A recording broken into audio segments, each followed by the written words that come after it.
Cap Santé. Proposé et présenté par le docteur Sarah Longer. Votre nouveau magazine santé à regarder en complément d'une alimentation variée et équilibrée d'un mode de vie sain. Pour découvrir, s'informer et rester en bonne santé, suivez Cap Santé sur Web TV Info. Aujourd'hui, je suis avec Dominique, qui est régulateur des brancardiers sur le centre hospitalier de La Rochelle.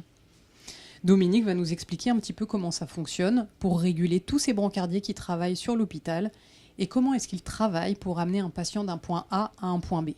Dominique, ça fait longtemps que tu travailles sur le centre hospitalier de La Rochelle ?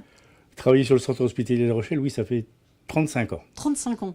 Et donc tu gères combien de brancardiers ? Je gère une trentaine de brancardiers. D'accord. Et comment s'effectuent les courses, les trajets justement des brancardiers ? Comment est-ce que tu l'organises ? Tout se fait en principe, tout se fait par téléphone ou par fax. Donc ce sont les services Qui nous appellent qui directement. t'appellent et qui te demandent d'emmener un patient d'un service, par exemple vers une dialyse ou vers un bloc opératoire ? Non, moi je ne gère pas le bloc opératoire. Le bloc opératoire, on a des brancardiers qui sont dédiés au bloc opératoire. D'accord. Et ça fait à peu près combien de courses par jour ? Je vais dire entre 90 et 100 courses par jour. Et c'est énormément ça. Ça veut dire que chaque brancardier finalement fait combien de courses chacun ? Une quinzaine, ça dépend ça dépend de la distance de la course.